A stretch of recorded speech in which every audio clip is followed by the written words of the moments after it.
Alright, so just so this example makes a little bit more sense, we'll say that we have some store, what we're selling, who knows right now, but we have some store and we want an app to keep track of all of our products.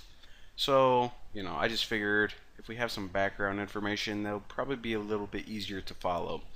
So what we need now is if you go in your Java directory and expand your first package, right click, new Java class. So make a class called products and hit OK.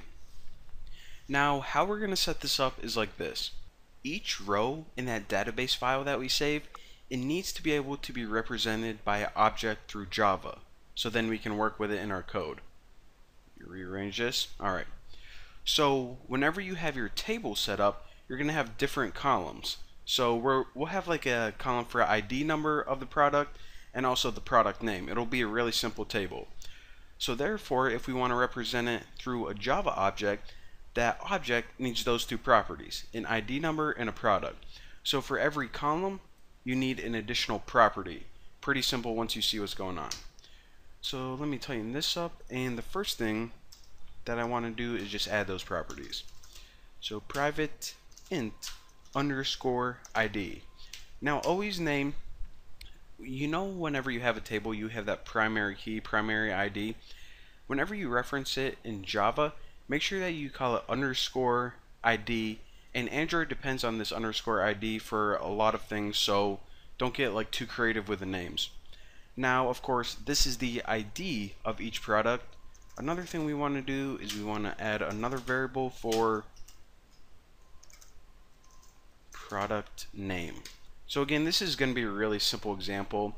If later on you ever want to add like the color of the product or the type, category, size, whatever, you can just add more variables, which will essentially add more properties to your object. But for right now, just a simple example. Now after this, what I want to do is I want to add a constructor. So whenever we create an object, what's going to happen is we're going to allow the user to type in a name.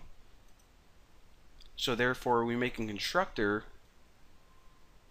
with the product name being passed in, whatever they type in, like tuna or something, and then we'll just give it an ID number dynamically. It'll be auto increment, so the first one will always be 0, next one 0, 1 2 3, so on and so forth. So actually, since this is just being passed in, we don't need that underscore. Alright, so again, all of our code in the constructor, all this is going to do is essentially they're going to pass in a product name, and it's going to set this property right here of the object equal to whatever name they passed in. Simple enough.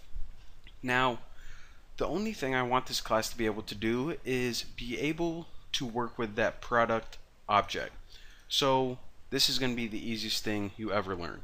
If you hit Alt Insert, you just need to add all your setters. And of course, a setter allows you to give that object one of these properties. So we can give it an ID, or we can give it a product name. That's what setters do. And your getters. So Alt Insert.